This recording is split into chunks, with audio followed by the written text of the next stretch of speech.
Surprise everybody and welcome to a new episode of Surprise Guest with Pia Arcangel. I'm hoping for another unexpected conversation today, which I'm sure we will have with our surprise guest. I'm also hoping na mahuhulaan ko kaagad kung sino yung guest natin ngayon. Dahil minsan aminin na natin, pahirapan talaga yung mga clues. Okay, so I will be receiving a set of clues for today. As usual, first clue, siya ay naging commercial model, naging actress, naging host, dami. Naging celebrity housemate sa Pinoy Big Brother. And all this because isa siya sa pinakauna at sumikat na. Oh, Filipina race car driver. Now, this is the clue that will tell us na kung sino talaga ito. I'm guessing, dahil siya ay Filipina race car driver, I'm guessing our surprise guest is Gaby Dela Merced. Is that you, Gaby? Yes. Yes! Gaby Dela Merced, of Yes. course! How are you? Thank you. Thank you for having me. Medyo na-stress nga ako nung una. I was like, sana makikilala ko. Of course! Although, to be honest, yung commercial model actress, medyo di ba? Medyo could be anybody. Medyo nagulat ako doon. Sabi ko sa'yo, minsan pahirapan talaga yung clues. Kasi kung Filipina race car driver agad, mahuhulaan na kita kagad. Because Gabi, I mean, to be honest, ikaw talaga, you brought race car driving to mind for everyone. And plus also because, I mean, not to sound like, it's supposed to sound different, but because of course you're a female race car driver and that's not very common. How old were you ba when you started race car driving, Gabi? Actually, I started quite late na. I started when I was 18. That's considered late na. Yes, kasi, if you really wanna make this a career or plano yun ng pamilya mo, you start as early as like 7, sometimes even younger. You start with go-karts, then you graduate on to cars or open wheel. So, at the age of 18, what was it that made you decide to give it a shot, race car driving? Ano bang unang nagmulat sa'yo sa race car driving? Ngayon, medyo common na siya. But back then, it was really video games. I grew up with boys. They were big geeks. Mahilig sila sa video games. And when I got to try my first racing games, gawin to nung pagtanda ko, something like that. And I wasn't really exposed to it. My father was into buy and sell siya ng cars. So I was exposed to cars, but I wasn't really exposed to racing. As in, I've never seen a race. My first race was the first time I've ever seen a track, a race car, and racers in person. You mean it was just that, yung parang video games, tapos gusto ko nang subukan niya. Parang gano'n? Well, hindi. Mahabang proseso siya in a way na, mahilig ako sa sports. Ever since I've been athletic, I've dabbled into multiple sports. May pagkakiti-kiti ako nung pagkalaki ko wherein, I kept on doing one thing after the next. And I remember telling my parents, I think it was first year high school, rebelde pa ako noon. I was like, as soon as I hit 18, you can't stop me. I'm gonna race, ma. May pagkaganon yung dreams ko. And then they were like, sige, one day. Then I think never tumigil yung pangungulit ko na one day gusto ko talaga subukan, tatry ko talaga. Then there was this event called the Porsche Roadshow Clinic. Dapat yung tatay ko, yung sasali doon, he was invited by a friend last minute that couldn't go. And then he thought of me. So it was just supposed to be a one-time thing. Nakasali ko and then they gave me the Best Driving Style Award. Katuwaan award lang yun. I guess na naisip ng instructor, ako lang yung babae, bata pa, and I would literally do whatever he told me to do. Basta kung ano man sabi niya, yan gagawin ko. So yun, and then they thought of it like, hey, you know what? May potential. So it started off on my 18th birthday. Binigyan ako ng 1980s beat down Toyota Starlet na walang pinto, walang insulation. Kasi nung nakita ng mga kaibigan ko, medyo natakot sila. It's like, baka matitanong ko dyan. But I completely fell in love with it. And yun, it started off kind of like family bonding thing. Na father-daughter, we would like fix the car and stuff like that. Slalom lang siya. Then I just took it a step further. Wow, so siguro ikaw yung isa sa mga iilan lang na 18 years old nung nakakuha ng kotseng luma. Ito ang tuwa. Di ba? Yes. Kasi talaga start from scratch. Yes, yes. When you start building a car, ano ba yon? May plano na ba dapat agad yon na parang it should be able to go this fast? Ito yung makina ilalagay. How do you even build a race car? I think, especially with slalom, you had some aspects in mind already and like what you wanted to do and everything. And I was lucky na ano pala dati, kumakarera na rin pala yung tatay ko, but I wasn't there to see it. Back in the day when he was single before he met my mother. So when I got into it, he was like, he kinda, it was feeding his interests then. As someone who completely didn't know anything about racing, I always thought it was all about speed. You know, kala ko lang palaksan yung makina and everything. Yun pala hindi. For me, it's grip pa nga eh. The first thing I would change is the tires. Grip control for me is one of the most important things. Oh. Akala ko grip on the wheel. Pwede rin. Oh, grip on the wheel. Importante rin yun.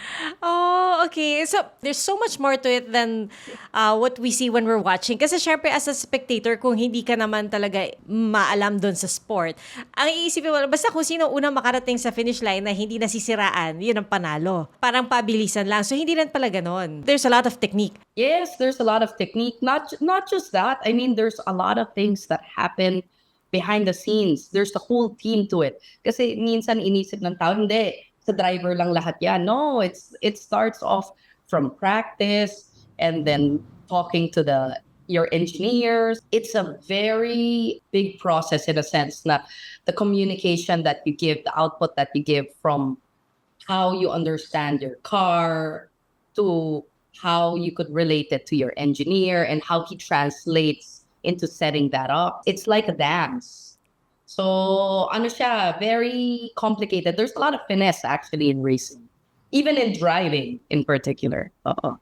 Speaking of finesse, there's a lot of finesse in driving. Recently, I encountered this video, I think either on Facebook or Instagram. And it was a video, parang hindi ko nakita yung finesse there. Kasi the video was, yung practice, I actually forget who the race car driver was, but one of the more popular ones, his practice they show, so he's holding he's gripping the wheel, and then parang all sorts of elements, yung parang may mabilis, tapos yung mukha niya nanginginig na, tapos yung they practice the turns, parang all, yung, basta physics and all that they incorporate into his training. Masakit ba talaga sa katawan yung when you do the driving? Kasi parang sabi po, Yes. well, nakaupo ka, bugbog ang katawan mo sa kakaupo, pero they don't realize kung gaano ka bugbog ang katawan mo. It's actually pretty intense. Gets ko yun because you have to have a lot of finesse within harsh environments. Meaning, yung isa sa mga pinaka-nakapagod dyan is the G-force. And then, drivers experience around anywhere from up to 5 Gs. Wow. The best comparison there are like jet fighters or like sa plane. Diba yung pag-land mo or pag-take off mo, you feel that like impact.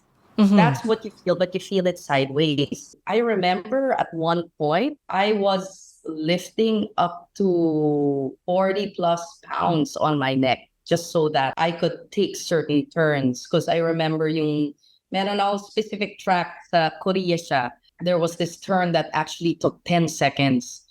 And hindi ko nakayanan because I was driving a Trans Am. Hindi ko nakayanan that I would have kinakalso ko yung arm ko between the window and my head just so that I won't snap my neck at the turn. And frustrating siya kasi dahil doon, hindi ko ma-floor yung gas kasi hindi kaya ng katawan ko. Isa yan sa I think, pinaka-unique na aspects sa racing, yung training sa leeg.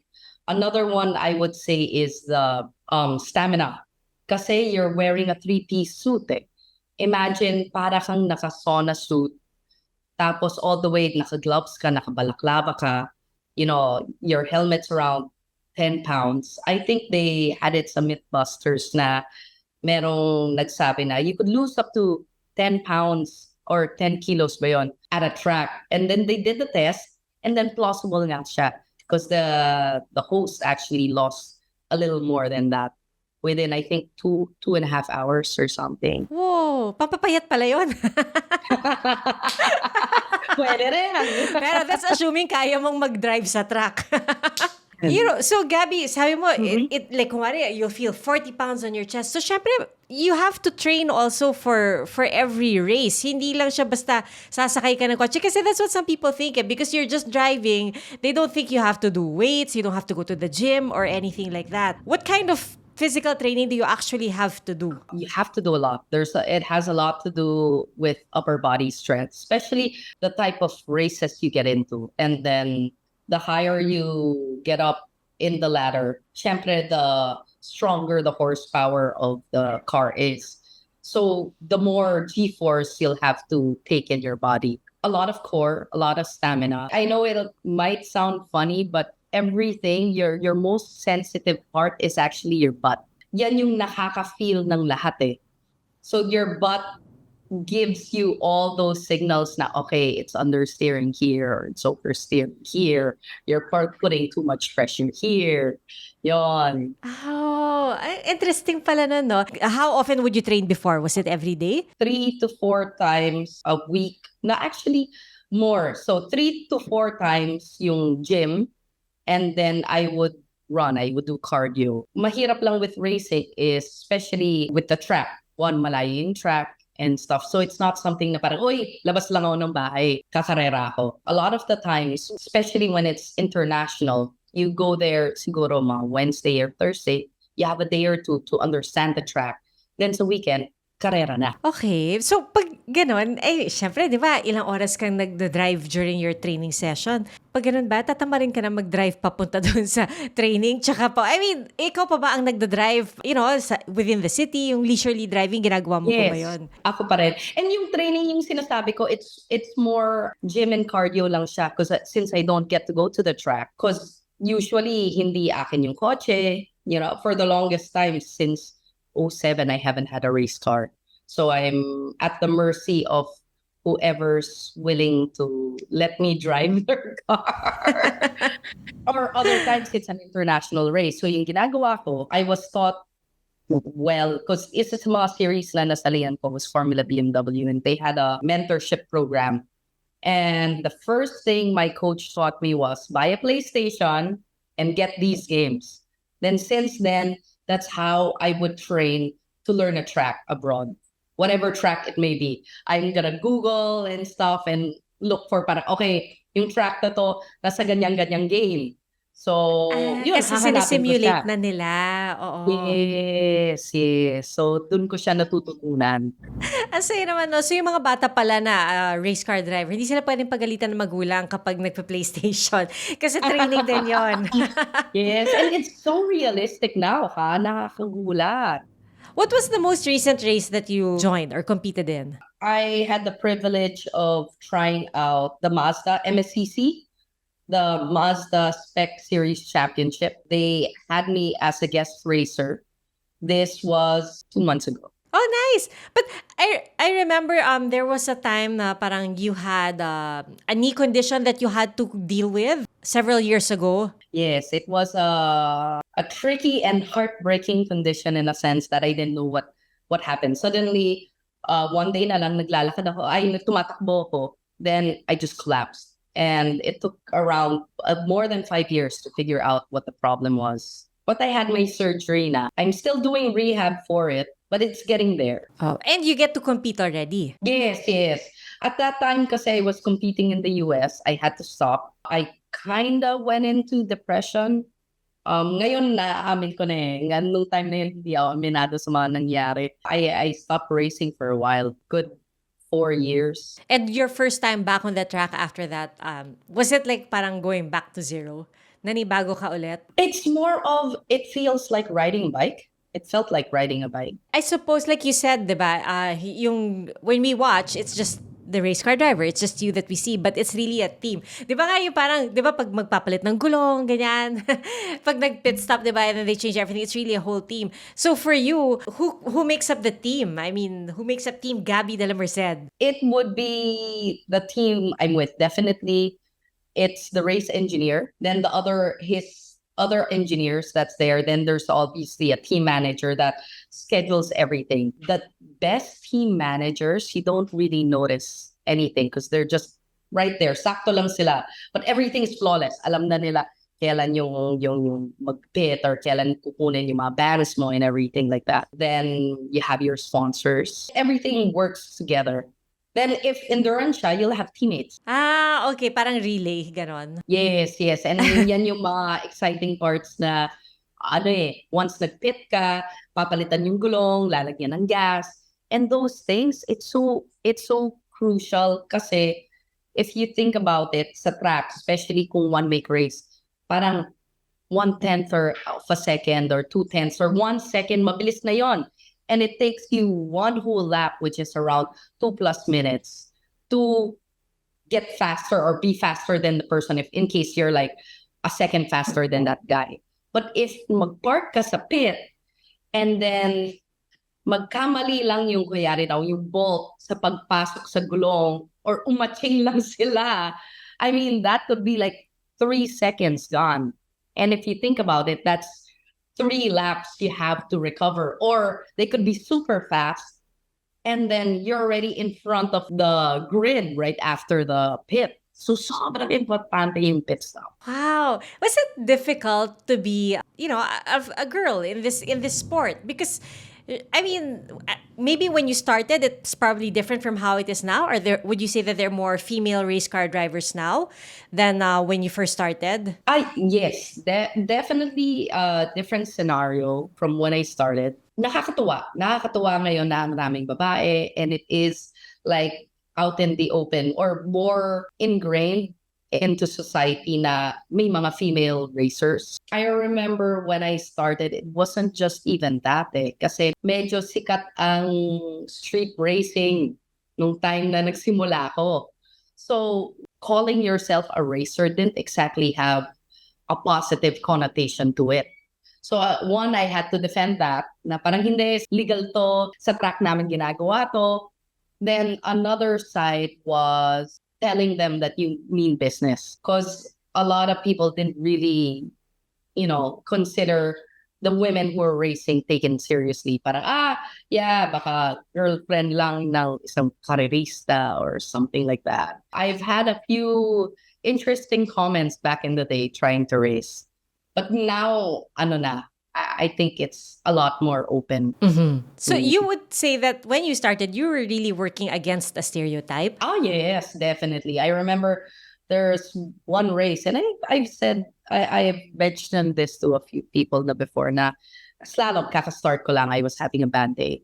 And slalom kasi usually nasa may, sa malls. So, ang maraming tao talaga sa parking lot ng malls. So, after my stint, I was going back to the paddock and I remember hearing these 2 random people outside. Kasi nga, di ba, wala kang bintana. They were saying like, pangit naman ang oras niya. Then the other guy goes, hindi pala, okay na yan kasi babae siya. Yun ang babae. I was like, aray, takya. And Oo then, nga. Plus, Yeah. siguro rin kasi, that's why that comment came. Kasi nga, they don't, wala namang distinction. I'm not saying it's justified, pero wala kasing distinction. You're all competing in the same category. Walang men's, Yes. walang women's. Lahat kayo Yes. sabay-sabay. Pero wow, Yes. sakit nun. How did you, nag-react ka pa ba or hinayaan mo na? No naman, but it's what fueled me. It fueled me to show people that I meant business. I remember, alam mo yun, mabait sila sa track and stuff, thinking na, you're not a threat. Then when you become a threat, iba na yung dating. Then eventually, parang you get na rin the respect. Right now, I don't really think about like, I'm a female racer. Kaya yung mga lalaki, anything different. For me, it's just, I'm a racer. And regardless of gender, I will do my best to win. Parang ganun yung mindset ko na ngayon. But in the beginning, it was really hard. It was really hard because it was like novelty. They were like, how do you take yourself out of that category? Oh, I can imagine. But I also assume that you have made some very good friends in the industry, in the sport. Yes. And sanay na sila sa babae dahil sa'yo. Sanay na sila na may babaeng nag-race dahil sa'yo. Because like I mentioned earlier, di ba? Parang ikaw talaga yung nauna. I mean, you paved the way for so many others. I hope so. Nakakatuwa. Me, myself, I didn't expect to be here this long. I remember telling myself na, my main goal was isang international race lang. And then I could move on to my next dream. You know, when you start, you don't really, it just goes and goes. It's all about the little steps, eh. And then nagulat na lang, it's like, oy, okay, yeah. But it's still there, you know. I'm still chasing that dream. Iba lang, lumalaki lang as years go by. Also being a Filipino race car driver, it also opened up several other opportunities for you. Like we mentioned in the intro with the clues that were given, you're a model, an actress. Did you expect that? Did you see that coming? May gusto ka bang pag-usapan? May nais ka bang malaman? Kailangan mo ba ng kausap? At some point, life has to go on.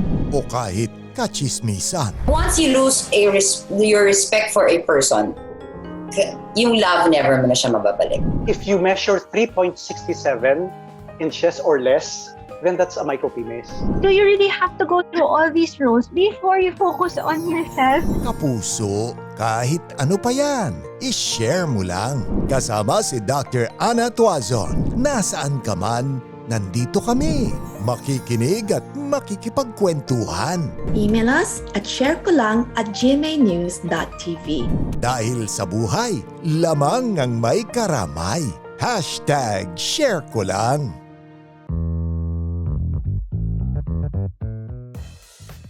Also being a Filipino race car driver, it also opened up several other opportunities for you.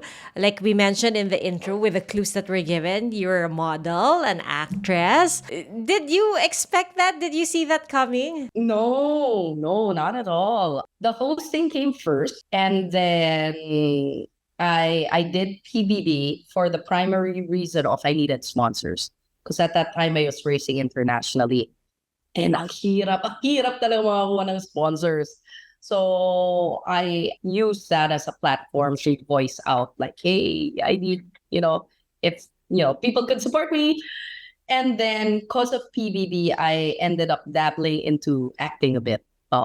Did you enjoy that as well? Yes, it's such an intense practice. Grabe. Is it something that you would consider doing again? I mean, when was the last time you were on the set? Ay, tagal na. By last was, I think I did one teleserye lang naman. I cameoed in a couple of films, did one. Siguro 2014 pa ata yung huli eh. Oh, mga 10 years na rin Yeah, oo nga no.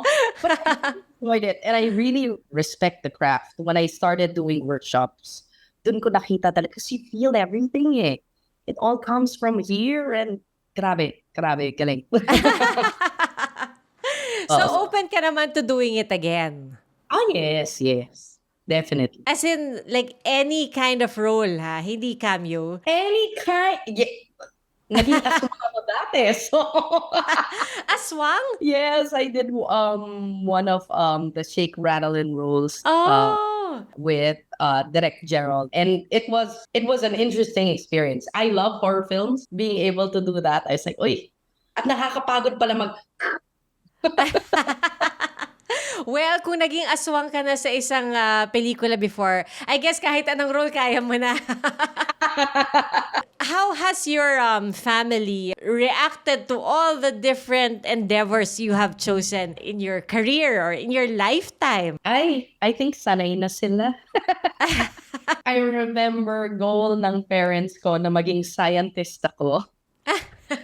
At na-realize nila, as I grew older, kiti-kiti lang talaga akong bata.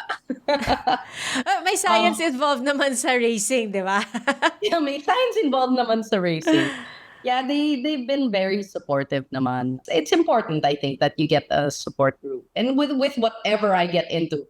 And I get into a lot of stuff, especially with what I've been doing now. They've been very supportive with that also. Do you have kids already, Gaby? I have 5 dogs. I don't know if yung narinig mo. Does that count? I could list one out now. This is Chowder. Oh, cute! Because I was gonna ask if in the future, if you have kids and they say they wanna be a race car driver, payag ka ba doon? Yes, I would, syempre. Yun nga lang, masakit, madugo sa bulsa.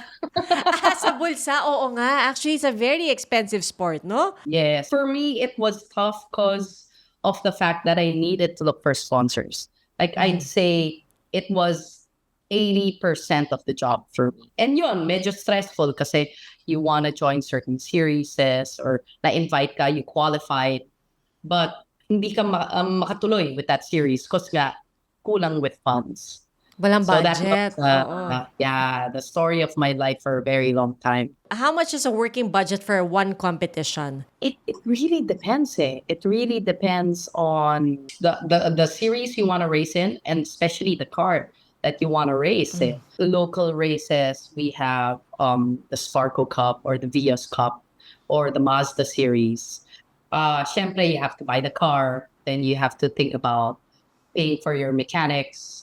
And then, let's just say it's a perfect world that nothing happens to the car. Yung mga gastos mo doon would be the tires. Usually at a race, you race with new tires every time. Then the usual lang, the oil change, the gas. Depends on how many times you're gonna go around the track with the.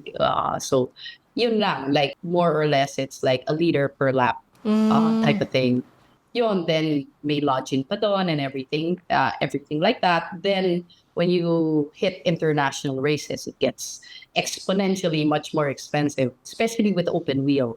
Open wheel is no joke. I remember when I was racing open wheel abroad. As in, minsan, nagdadasal ako, please, huwag niyo akong banggain kasi hindi ako makakauwi ng Pilipinas. Ganun yung dating. It really depends. It's really wide. Oo. Oo nga, no? I just realized, it's not like all you need is one car. Parang bawat race, kailangan bago yung kotse mo or iba yung kotse. Kasi, syempre, nabubugbog agad yung kotse once you use it in a race, right? Yes, and it not naman parating bago yung kotse. Like, when you're here locally, you could have your car. Yeah. I want a car also to race in. So at least I have my own car. I could have my own team and everything. The thing is, like, when you want to reach certain levels, like, with me, my thing is lima.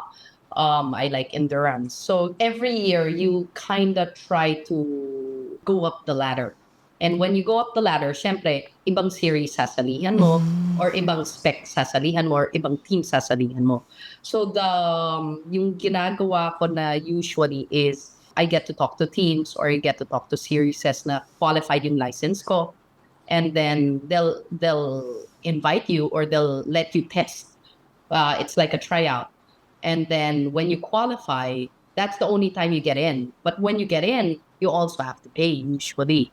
It's very rare. I was only able to have a full ride na international once, which was with a Korean team. My Formula BMW team introduced me to them. I tried out. And then, they would just fly me to race in Korea. I was around Asia, but most was in Korea. After that, you go back and then you try a new car with whatever car they are. So it's kind of like arrive and drive. The car's never yours unless you're that rich. Ang hirap pala nun. So, but you mentioned also, Gabi, that you've always been a very athletic person. What other sports do you do? Well, I'm back into flag football. I'd like to say that's what I'm really, really focused on now. I'm wearing our team shirt. Basically, flag football, I got into it years ago. Then I stopped. Then late last year, I was roped back in kasi flag football was introduced as one of the new sports for LA Olympics 2028. So gumawa sila ng national team, and then I was honored to be part of it. Pumunta kami sa Malaysia to compete in the Asia Oceania IFAF Championships. Then since then we've been training heavily for that with the goal of 2028. Oh, so you're doing that now alongside racing? Yes. Oh, wow. Busy-busy ka pala, Gabi. But what is flag football? Para ba siyang American football or is it more like... Yes. Okay. It's exactly like that with the difference that you use flags to pull instead of tackling. But in a team, is it mixed like both males and females in one team, or you have a men's team and you have a women's team? You have a men's team and a women's team for the Okay. format of the Olympics. Yes. Okay. And they chose the 5 format kasi merong 7s, merong 8s, which technically has contact except wala kayong pads, which is a bit intense and fun. But they chose the 5 format because it's a very different format. It's very skill based, heavy on the mechanics or like the plays. So technique is very important for fives. Well, Gabby, it's like there's no stopping you. I mean, you're racing, you're playing flag football. Do you ever see yourself retiring from any of the things that keep you busy right now? Ako kasi clear focus lang talaga on hitting that goal. Sana maka-qualify for 2028. And after that, tingnan na lang natin. So right now, the focus is more on flag football. Yes. That's been the goal. We just came from a tournament. It was an amazing experience. So this guy, Cameron Bynum, he's a Phil Am from based in the States. He's an NFL player from the Vikings. Loves his roots. Has been coming here for the past 3 years. I think 2-3 years, and has been doing camps, teaching and providing for people over here. Then for the first time, buwa siya ng camping tournament, as in nagdala siya ng mga top-notch coaches from the States. And then a lot of teams flew in, a lot of countries, from all over Asia came in for the tournament. And then we just had it around a couple of weeks ago. Oh, wow. Kailan lang pala?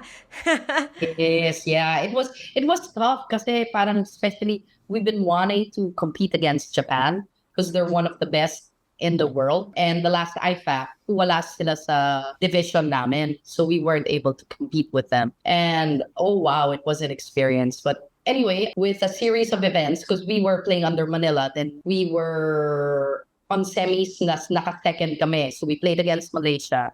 Then we were waiting for the championships. Japan was playing against Cebu, Japan being the first. And then nagkaroon ng upset, like Cebu won by 1. Ang galing.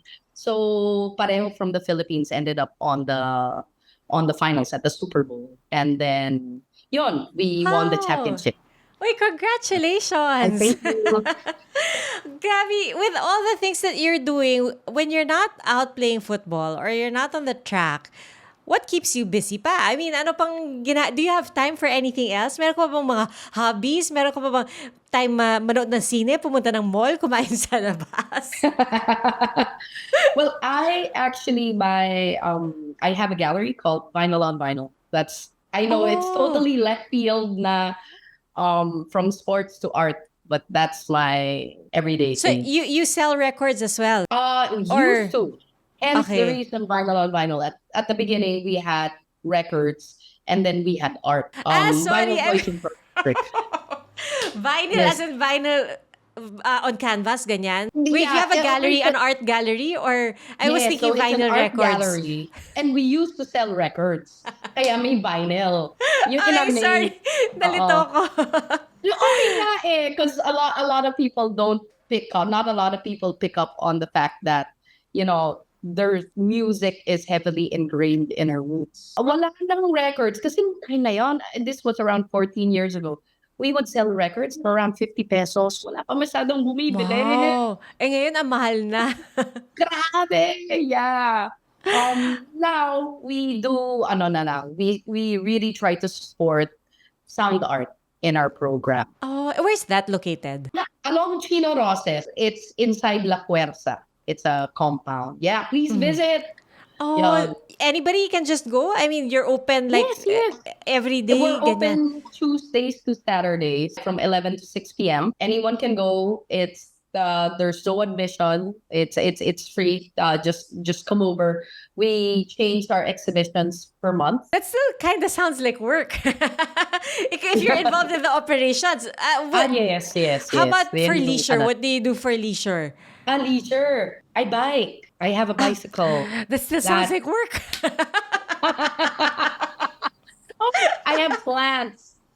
Okay. I'm a crazy plantita in a very weird way. So I would Yeah, show you you- the plants because yes. it's very exotic. Would I you? would love to see the plants. Yes. Here is an example. I collect codex plants. There. So Oh, this. wow. Wait, Yeah. That's not They what I all look like expected. aliens. I know. That's Akala ko why a lot of maglalabas ka people ng mga are. super leafy plant. No, I'm very much into this. The whole thing is a plant. Is that like Yes, the whole thing. The- So they're codex plants. They're desert plants usually. The one thing that strings them all together is the big bulb that you see over. Oh. Oo nga, ang laki ng bulb. And is that on soil or is it on, parang I see pebbles Yeah. or pang decor stone. lang. Yeah. Okay. Stone siya. Kasi kailangan bumaba ka agad yung tubig. So for those who are listening, audio, you have to catch the video version on Spotify just so you can see what this plant looks like. Hindi siya masyado mukhang plant. mukha siyang vegetable na pwedeng kainin. Yes, I have a ton of these. Hindi siya mukhang potted plant. Yeah. Galing. So you take care of those yourself. Yes, they're my babies.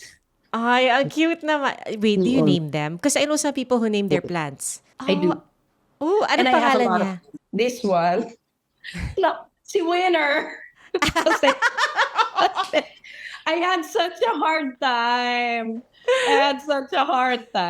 Ay, grabe. Iba-iba mga pangalan nila. Okay.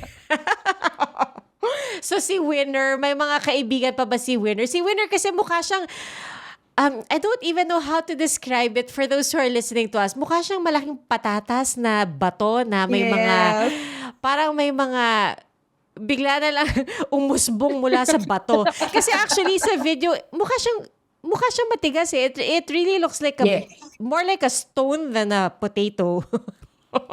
Tama ba ako? Is it shiny? Let's say satin finish. Kaya pala. Parang tinatamaan siya ng ilaw, oh. Satin finish pala siya. So I have the other ones. I have a few bigger, crazier ones. The Pachipos ones, pero medyo mabigat na siyang dalhin. Sige, send mo na lang yung picture. Sige. Baka hindi ka na namin makita sa video. Sabi nila mukhang Pokemon daw yung plant. Oh yeah, that's true. Oo nga, hindi ko naisip yun. Pwede nga siyang Pokemon. Wow. So where do you even find those plants? Hindi ata yan mahanap sa Quezon Circle. Di ba doon nagbebenta ng maraming plants? Yes. Oo. Not exactly. Yeah.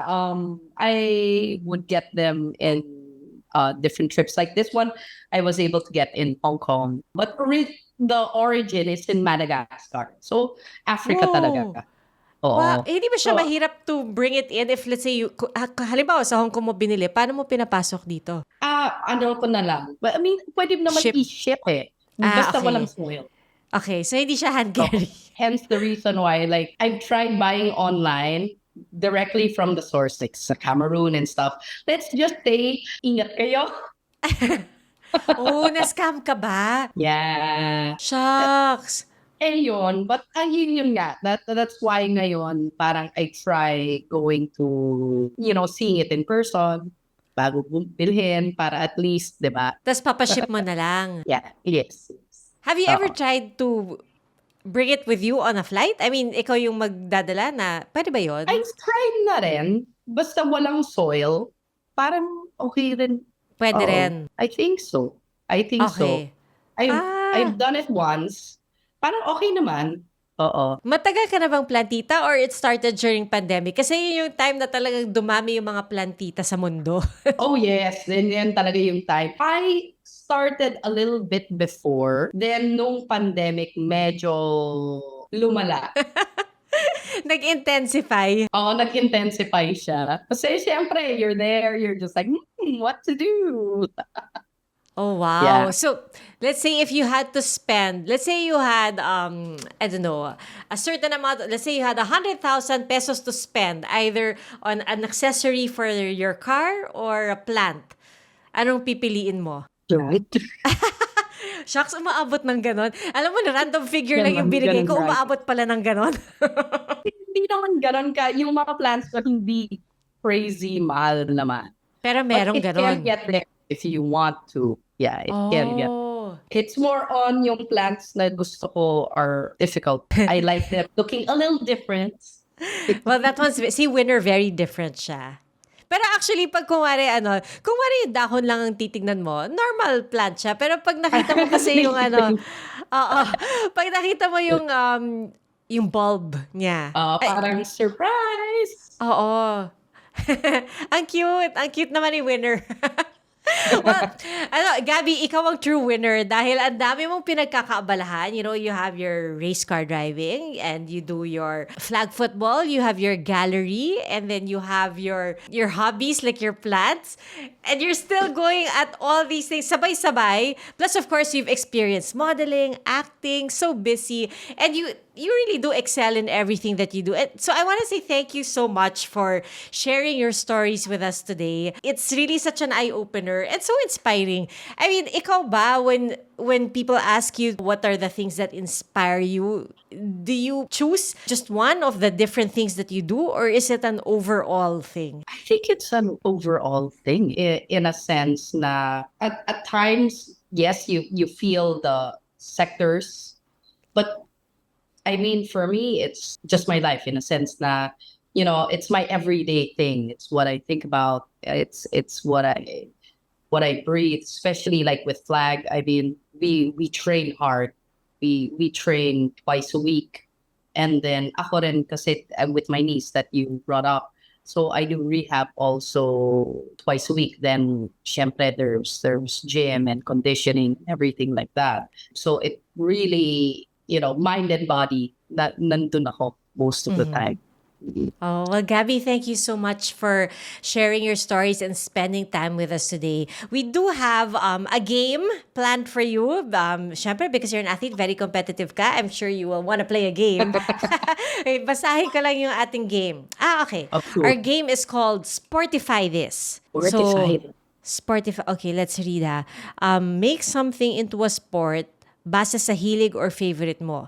At feeling mo, mananalo ka dito. What's your favorite thing about something, and how would you turn it into an active or competitive activity or sport? So, Gaby, let us sportify this. First, hobby. What hobby do you want to use? You want to use collecting plants, taking care of plants? Pwede. Oo. Anong sport kaya doon? Pwede siyang figure skating na most unusual design, or pwede nating well, with the plants that I like kasi interesting yung mga pasikot-sikot. May pagka bonsai feels. I mean, depends on like how they grow and everything. And with that kasi you could manipulate that with the lights. You know, if you have it on top, they stay on top. If you have it over here, you know, they kind of grow a certain way. So, pwede natin gawing racing yan na to hit a certain design or a certain route. Ay, ang galing. Hindi ko maiisip yon. Medyo, that means intensive knowledge ang meron ka about caring for your plants. Do you cook, Gaby? Yes. Okay. So, how would you sportify cooking? Paramihan. Cooking. Okay, sportify cooking. Marami na sa shows, pero I guess very specific ingredient na kailangan mong invento with whatever's inside the fridge at a certain allotted time, or even someone from the audience saying like a super random ingredient na kailangan mo ilagay sa dish na hindi dapat siya ilagay doon. Tapos may time pressure. So, hindi ko alam yung edibility, yung pagka-edible, yung factor niya doon. Pero it'll be an interesting experience. How about eating? How would you sportify eating? Eating the most whatever you could eat at a certain amount of time, di ba? Sabagay parang hotdog eating contest, di ba? Oo. Eto gusto ko. Baka pwede akong sumali dito. How would you sportify shopping? Shopping! Ay, yung gusto ko, basta kung kasali ako, sila yung organizers na magbibigay ng pera. Yun, sali din ako doon. Tapos may But I actually joined an adventure race once na we literally had to go through all the malls. We went through, I think, 8 different malls within the metro. Not necessarily shopping, pero intense siya because we had to do certain things. We had to climb certain areas. Yeah, it felt like a sport. Wow! How about sleeping? Mahaba ka ba Ay. matulog? Yes, in a way, I love sleeping. If I could just sleep. Yeah. Yeah. Pahabaan ng tulog na lang yung sport. Pahabaan ng tulog at paramihan na makuhang funny face habang tulog. Pwede rin. Dapat may CCTV. How about karaoke? Do you do that? Mga sing-along? Karaoke, not really. Kasi baka matakot yung neighbors ko. But, yeah, probably patagalan kumanta. Pwede. Or patagalan bago magalit yung kapitbahay? Oh, pwede. Or pataasan ng birit. Pwede rin. How about dancing? Oh, wow. I have 2 left feet. I love dancing, but dancing doesn't exactly love me. Speed dancing para masaya. Maiba. Interesting. Pabilisan. And traveling? Ito, you do this a lot for work. Oh, yes. Traveling. I guess mga amazing race, find certain monuments, certain, iconic stuff, and then get the most at a certain number of, may mapa kayo. Oh, nice. And finally, acting. How would you sportify acting? How do you sportify act? Okay. Ano ka? Go through a series of emotions na gusto mo pero may kasamang dumbbells. Pwede ba yun? Kasi may certain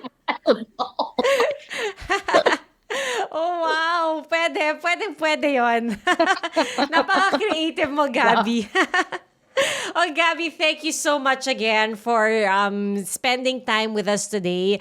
Maybe you can invite your fans, our listeners, your supporters to find you on social media or wherever to catch your races and to visit your gallery. Go ahead. Yes. Well, first of all, thank you for having me. Hi, everyone.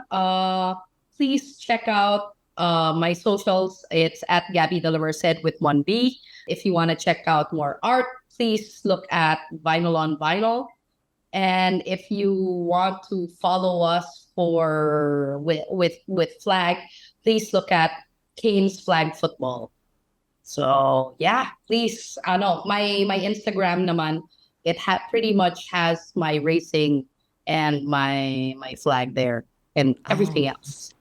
Wow. Well, thank you so much, Gaby.